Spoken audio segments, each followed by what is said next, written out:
Kenalin, makanya diam-diam dulu jangan kasih tahu kenalin.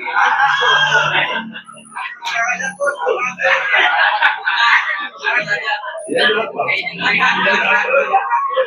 Bagus. Bagus. Ya. Kenapa takut sama wakil talqin?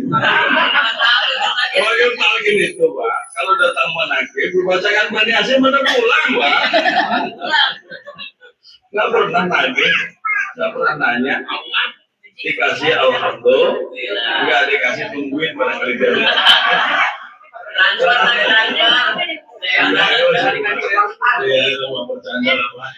Bercanda, jadi jangan dianggap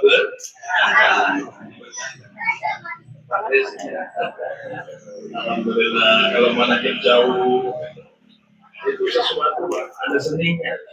Pergi manakib kok jauh itu ada seninya. Bagaimana ke MI?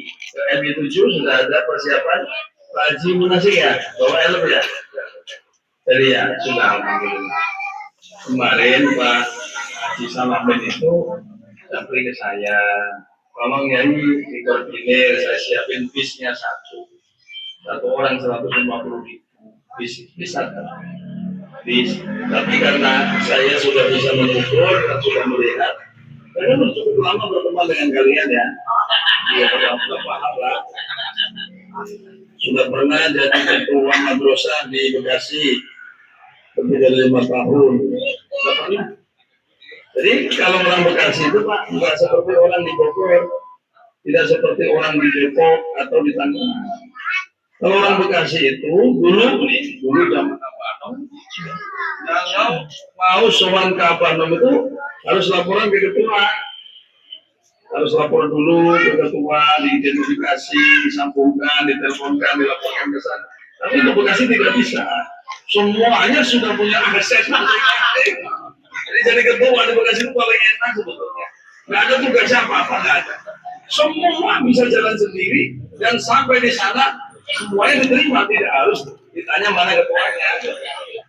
Makanya udah Bekasi makanya udah biarin aja Pak Salamin, kecuali kalau ke Lampung lagi, nah gitu ya. Itu ya, kalau ke Lampung lagi mungkin yang paling 1 bus kan 2 bus kali ya.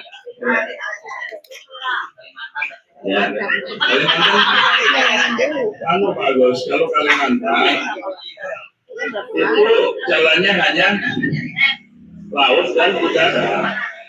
Kalau lewat laut, Bapak, kalau pas ada dari Tanjung Priok, kalau pas ada. Tapi jadwalnya dari Priok itu seminggu sekali. Kalau dari Semarang ke Kalimantan itu 3 hari sekali. Yang setiap hari ada dari Surabaya. Nah kita ke Surabaya dulu, terus naik kapal Marina 3 hari 3 malam gitu kan. Masya Allah. Ya itu kalau perjalanan itu. Kalau mau Kalimantan harus naik pesawat. Kalau pesawatnya promo paling 1.050.000, 2 kali paling 2 juta. Sekali-sekali gitu kan, nggak apa-apa ya. Kalau memang siap ada, ayo nanti saya adakan manakib di Kalimantan. Saya kan punya tempat di Kalimantan, punya rumah. Saya pernah di Kalimantan 2 tahun ya. Saya tahu di Banjarmasin itu banyak ikhwan-ikhwan, tapi sudah habis ditalkin tinggalin aja Ustaz. Bagaimana mau ngurusnya ya? Kalau mau, tapi kan naik pesawat. Sekali-sekali naik pesawat. Kalau Pak Jitris mau udah pernah naik pesawat, pulang lagi ya ke Arab ya. Iya. Malam hari ini saya bilang bahagia kenapa? Malam Jumat, bulannya Dzulhijjah, sebentar lagi kita akan itu mau lebaran. Dan dalam Dzulhijjah ini, huruf yang pertama kemarin sudah dijelaskan di Al-Falah, apa? Sekarang huruf yang kedua, hurufnya wawu. Wawunya apa? Guru kita menuliskan warok.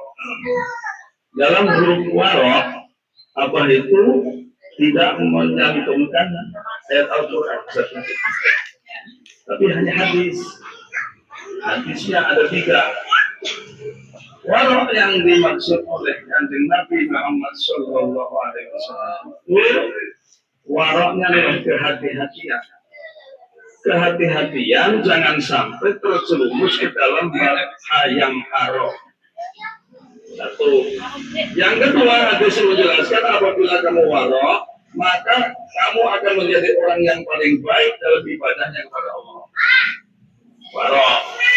Dan waro itu dijelaskan oleh Nabi kita Muhammad SAW bahwa tandanya orang Islam itu adalah dia meninggalkan sesuatu yang tidak manfaat. Waro itu seperti itu.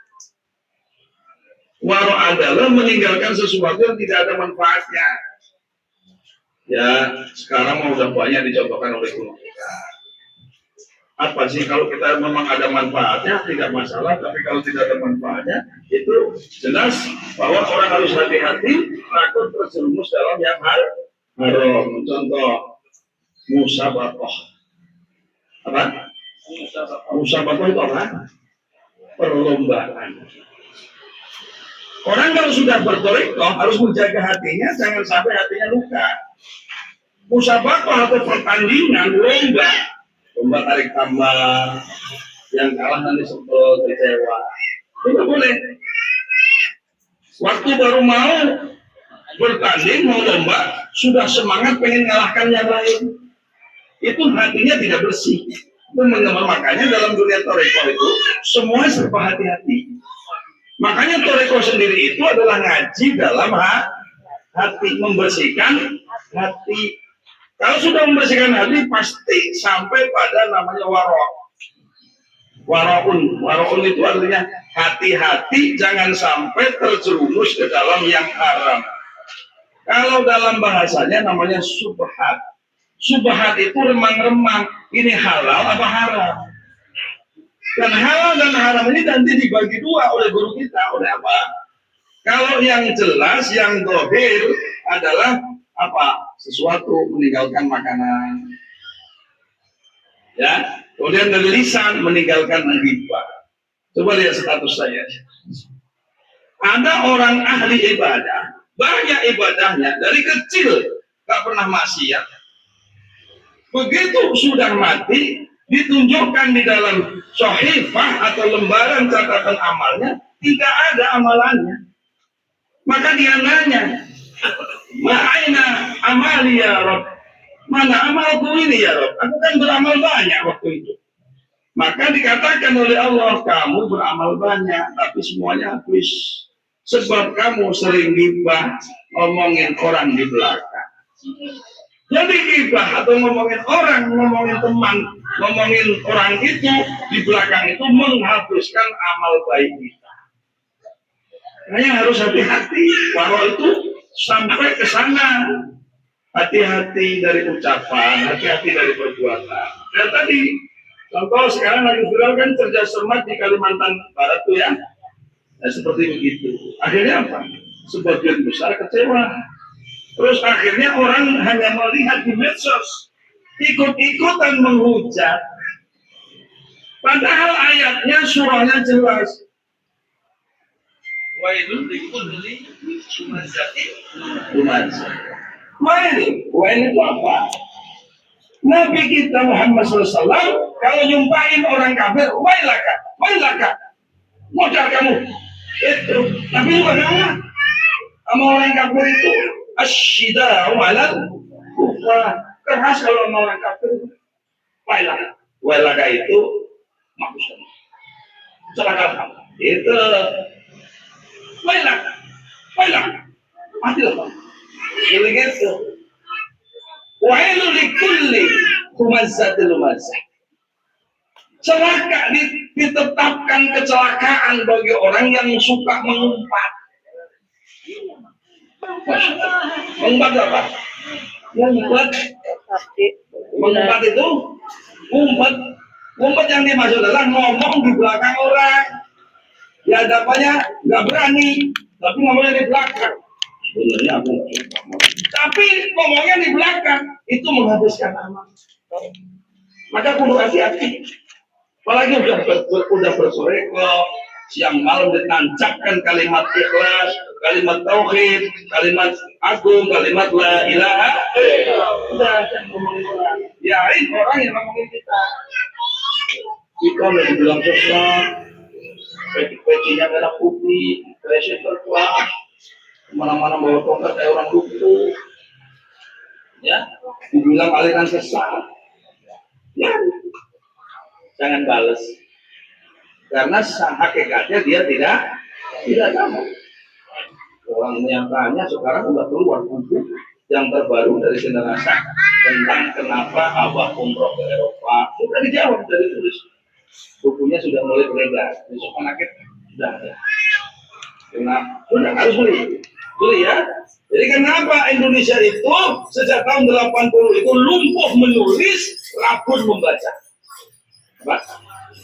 Lumpuh menulis, rabun membaca.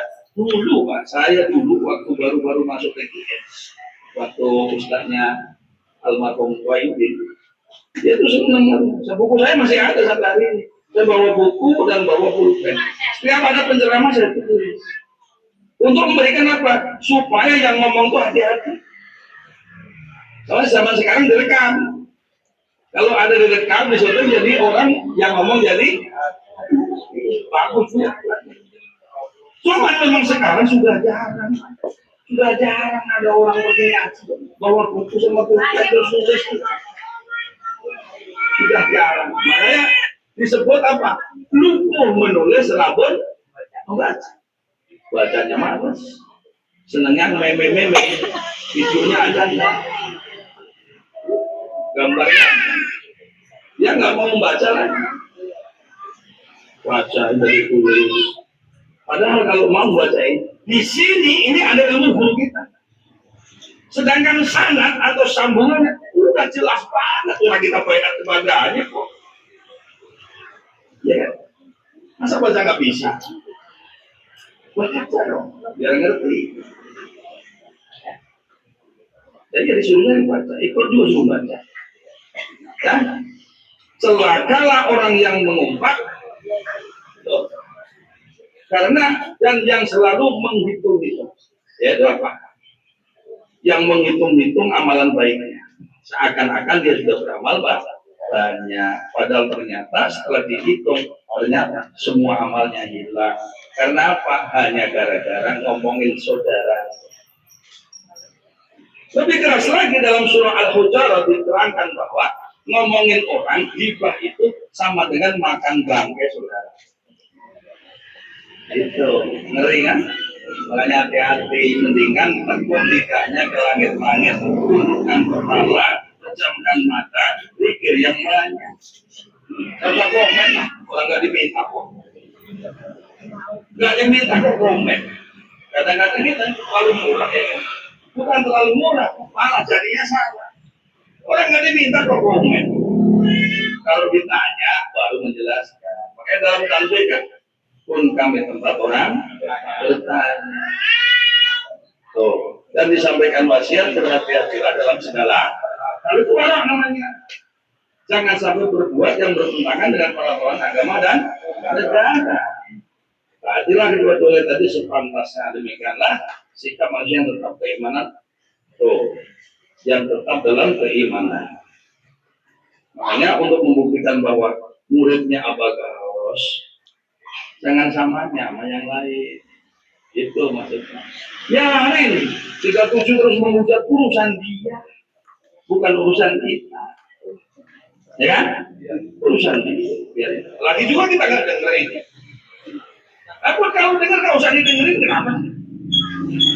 Jangan sok-sokan kuping buat dengerin. Yang mendingan ngurusin Anur itu besok Idul Adha. Terus habis itu potong kurban. Kabarkan saja, udah ayo makan bareng nih. Terus Jumatnya pakai Jumatan kalau sudah Idul Adha. Jangan takut, kata aku 12 orang cukup. Kalau nggak tahu mobilnya kabarin saya. Kabarin. Dan harus ada yang namanya regenerasi. Jangan hanya waktal yang disuruh khotbah, ya, yang lain juga bisa. Khotbah bukan baca. Khotbah itu bukan ceramah. Khotbah itu baca, maka sampai sudah keluar maklumat tertulis diajarkan oleh guru kita sampai jelas banget. Alhamdulillah, 2 kalimat syahadat, wasiat takwa, sholawat, wasiat takwa, kemudian ayat. Oh Pak, Mana? Mukaddimah. Mana akhir? Apal enggak? Yang penting baca hamdalah, baca 2 kalimat syahadat, terus sholawat, terus wasiat. Ittaqullah, cukup. Ittaqullah mastata'tum, cukup. Ada lagi, ittaqullah haqqa tuqatih, cukup. Tambah lagi, wala tamutunna illa wa antum muslimun. Terus kalau Allah Ta'ala wal asri innal insana lafi khusrin illa alladziina amanu wa amilus shalihati wa tawassaw bil haqq wa tawassaw bis sabr. Doa barakallahu li wa lakum wa lisairil muslimin muslimat muslimat wastaghfiru innahu huwal ghafurur rahim. Cukup. Udah, khutbah 1 selesai. Bisa kan? Digilir, dipaksa, dikasih teks yang gede. Ya kalau tidak ada wakalnya biar siapa saja bisa coba kreatif itu pada tua. Itu kan ada maklumat khutbah Jumat. Ditulis yang gede, maksudnya ditulis di salin yang gede. Datang ke tempat tukang fotokopi. Kan fotokopi itu bisa di-zoom, Pak. KTP yang kecil begitu, Pak, bisa dijadikan A3, Pak. Ya kan? Bisa segede gitu, bisa kan? Nah, semua maklumat itu digedein, paling takut, Pak. Itu maksudnya. Supaya nanti ditaruh di mimbar. Kok, Pak? Wah, nggak bisa. Tinggal baca. Gitu. Sekali disuruh kamu, jangan disuruh lagi. Kapan pintunya kamu? Gitu. Ini berkembang ini sekarang udah mimpin Otaman. Baru jadi mimpin Otaman dia paling. Alhamdulillah. Iya. Udah sama doanya. Doa Otaman tuh saya aja dulu 2 bulan lebih nggak pernah tahu. Sini masih ada orang tahun belum apa. Ya nggak usah ngeliatin saya lagi. Memang susah, Pak. Ya latif zaman masih lupa sama waktu itu susah, Pak. Gampangan doa manqobah. Iya manqobah mah nggak ada nekuk-nekuknya. Kalau ini wah aduh kurang belok kiri udah terjauh udah doa Otaman mah. Ya. Masya Allah. Senang lah bahagia ya. Jadi ikhwan. Sebodoh-bodohnya jadi ikhwan bisa tawasul. Buaya banget kayak dia. Gila, betul gila. Iya Pak. Iya Pak ya. Iya Masya Allah. Keren. Kenapa? Karena ilmu itu didapat dari terus mengulang. Terus mengulang. Terus mengulang. Jadi diulang terus seperti Yasin. Sampai dengar orang baca Yasin langsung bisa ngikuti karena apa? Selalu berulang-ulang. Itu sebetulnya ilmu itu. Ilmu supaya cepat dan lancar memang harus diulang-ulang sama dengan blam-blam itu. Gosok gigi maksudnya blam-blam. Lor. Masuk. Mau ngapain?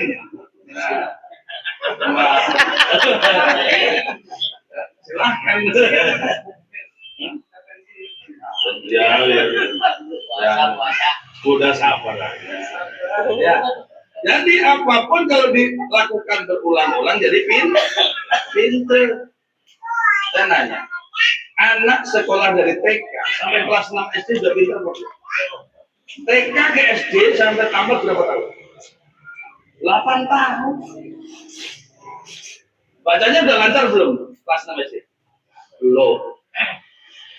Nulisnya udah bagus belum? Belum. Menata bahasanya sudah pintar belum? Belum. Berapa tahun nih? 8 tahun. TK-nya 2 tahun. Gue cucu tak? 2 tahun. Gue belum. Oh, belum mutu berarti. Belum mutu. Belum mutu. Mutu itu mutu sebenarnya belum, nggak sabar ya. 8 tahun belajar. Kan ya. Nulisnya Ini Pak Dehi. Ntar dulu. Ini main WA. Anak tamat SD itu Pak belum pinter, Pak. Kata bapak ibunya juga belum pinter. Kata guru-gurunya juga belum pinter. Kata umum, pendapat umum belum pinter kan itu. Mesti dilanjutkan ke SMP kan 60. Sudah SMP tambah 3 tahun berarti berapa Pak itu? 11. Nah, 11 tahun. Belajar seperti tambah SMA. 3 tahun lagi. Jadi berapa? 14 tahun. Itu baru dianggap benar. Saya sudah benar sudah dewasa. Sekolah 14 sampai itu. Belajar itu belajar dohir di SD gurunya berapa? Ada guru SD kan? Bu, Adnan di SD gurunya berapa? Paling sedikit di SD itu gurunya 9 berapa? Ya. Kalau di SMP berapa? 13. 12. Lah gurumu berapa? Lu kapan pinter? Artinya gini, jangan buru-buru belajar toreko itu, jangan buru-buru ngaku pinter. Gurumu cuma 1, kan abah dok, nah. Di SMP gurunya 14 loh Pak. Mata pelajarannya ada berapa? 14. Belum eskul. Belum eskul. Sampai di sini ada eskulnya. Ya, paling underground itu masih aku tahu mantap. Jangan terang-terang. Jangan diulang-ulang. Udah. Enggak ini jadi. Oh jadi. Bukan itu bukan. Udah tenang-tenang. Enggak apa-apa. Enggak dulu apa-apa. Repotin aja. Jadi belajar dengan guru kita, satu kalimat ini adalah kalimat yang paling sulit. Kalimat yang paling sulit di dunia, terberat di dunia, kalimat la ilaha illallah. Pantesan sudah 20 tahun masih belum marah. Kon berhenti merokok aja angel. Angel. Itu tandanya sulit, tandanya lah itu enggak ada. Iya cerita. Bukan masak jangan tersinggung. Udah diem tadi udah selamat orang ngomong. Enggak selamat gitu. Kan kadang-kadang dia itu harus itu ngasih jebakan-jebakan. Maksudnya biar nggak komen, ya, ya kan, anjing, dia coba, judul dia, saya kan, adalah, itu salah satu contohnya. Makanya belajarnya kita memang perlu pengorbanan. Anak sekolah itu perlu pengorbanan. Maksudnya disiplin. Anak SD itu Pak, jam 7 itu harus sampai sekolahan itu bener-bener nggak kayak aku. Ini nggak tahu.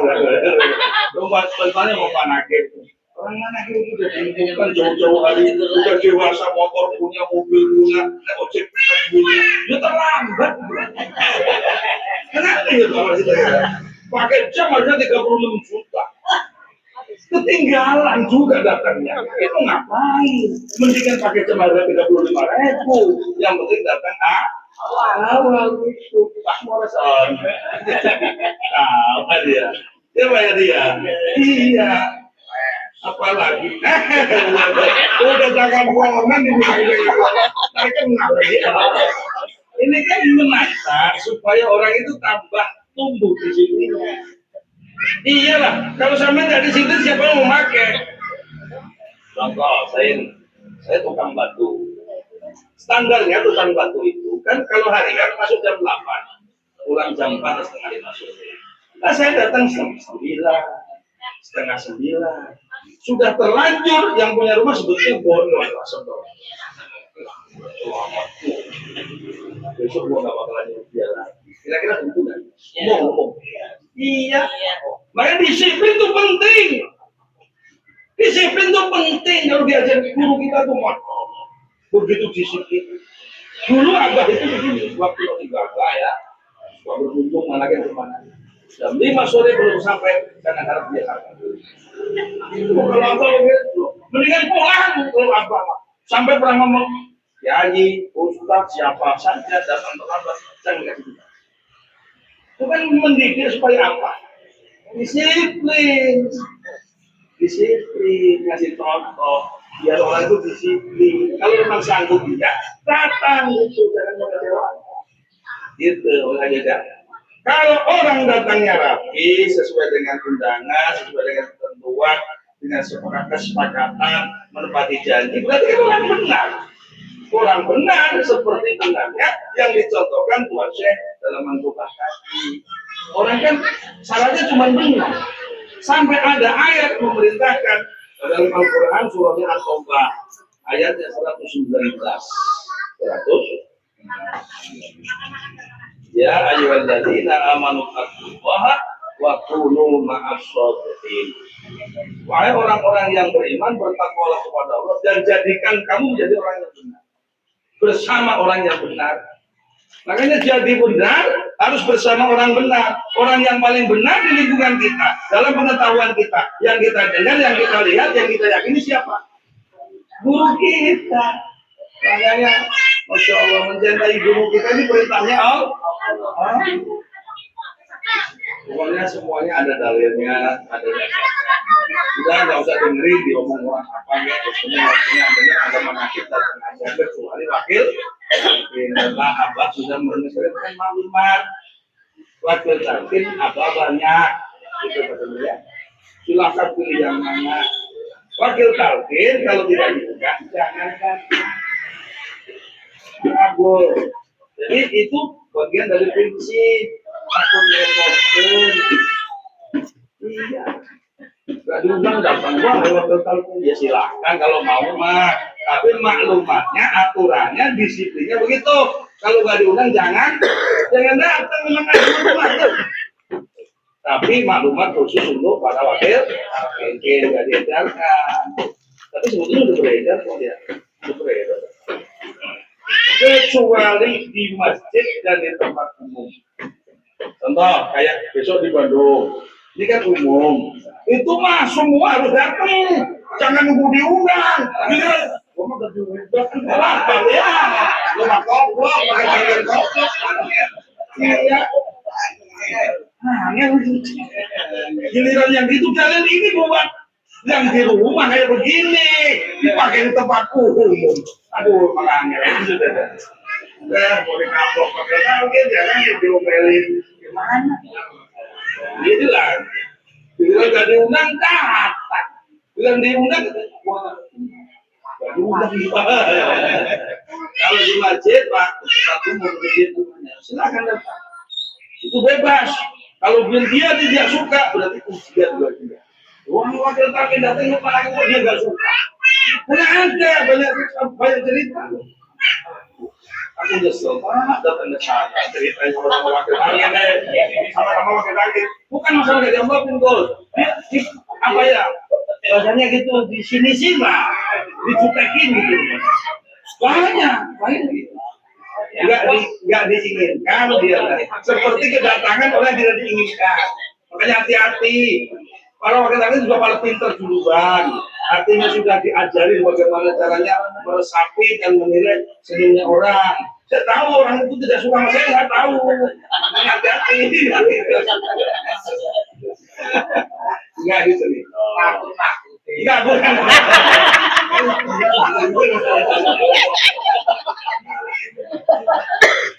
Nggak. Ini loh Pak. Abah itu sudah apa yang dikatakan pasti benar. Itu kan tujuannya mendidik kita kan supaya kita lebih baik lah. Para wakil tasbih silahkan pilih yang mana yang suka. Artinya mengundang wakil tasbih itu suka-suka. Kalau suka undang, kalau enggak jangan. Bagi wakil talqin yang tidak diundang nggak usah datang. Kecuali di tempat umum, di masjid, di madrasah atau di sekolah, silahkan datang saja, nggak usah nunggu di. Aku sudah berubah sekarang. Ya ini silahkan datang. Gue dibohongin. Ya ada yang mau tampil. Aku datang buru-buru. Memang ada pakainya ada. Padahal datangnya belakangan itu nggak janjian sama dia. Nanti aku sini pintu ya bahasa gitu. Udah lebih tajam jadi. Akhirnya setelah makin bawa turun ya aku tampil. Keren. Tapi ini nggak datang. Iya, di foto ya, itu, saya jadi berarti. Dan kalaupun maaf lagi, kalaupun ada orang Kodatan yang anggap sebagai tamu. Tugasnya bagian daripada warak dan kebenaran Islam. Kan man amanah billah wal yaumil akhir wal yuqrin billah. Siapa yang beriman kepada Allah dan hari akhir, hendaklah dia menghormati tamu. Kalau pakai target itu walaupun dari kita berarti dia dia lebih dimuliakan daripada yang diundang kan gitu. Ini kok. Kalau umum berapa? Jadi Gus. Sebutnya banyak. Bukan nggak usah diamplokin, kan bisa ditransfer.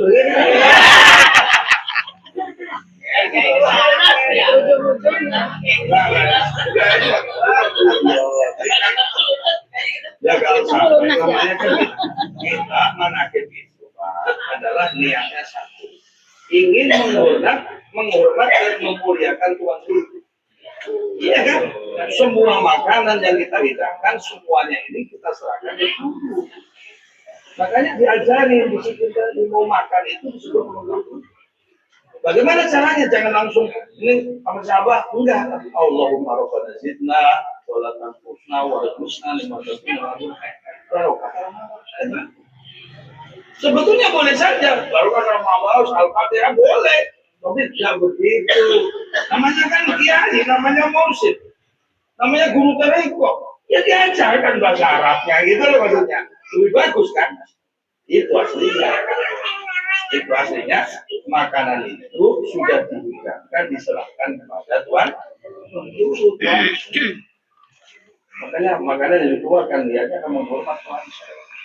Makanya makanan itu walaupun bentuknya sayur nangka, kalau dimakan itu jadi enak. Emang enak. Aduh, soalnya nggak ngomong nggak enak lah. Nah, cukup ya. Sudah malah salah ada sendirian nih, kalau mestinya bertiga. Seperti kopi, kan sudah nggak apa-apa ya. Baik. Soalnya walaupun sedikit ada masalahnya, kita nih terus istiqomah dan dengan bimbingan dan barokahnya limpahan bimbingan guru kita, insya Allah kita jadikan orang yang warok, terhindar daripada syubhat dan haram. Kita makan yang jelas, yang halal, kita berbuat yang baik, yang benar, berbuat yang ada manfaat. Sedikit demi sedikit nanti diajarkan oleh guru kita yang dipaksa. Kalau memang susah diatur nanti, makanya kata Abah waktu itu dia bilang gini, kalau sakit syukur, kalau miskin syukur kalau miskin. Kalau sakit dan syukur sakit dan miskin syukur. Sakitmu menyelamatkan. Itu kalau kamu sehat baik, waduh. Gak bisa jaga mulut, gak bisa, aduh, angel. Iya, kalau kamu kaya terus segala kecukupan, waduh, jangan beli teh botol mah warung-warung yang dibeli. Iya Pak ya, ada kalanya sih kan, diuji miskin, ya kadang-kadang kita bisa sakit dan miskin tetap pikir. Kaya dan miskin tetap pikir, sehat dan sakit tetap pikir. Sebagai tanda syukur. Itu doa apa? Semoga Allah berkait. Amin. Segalanya. Amin. Alhamdulillah.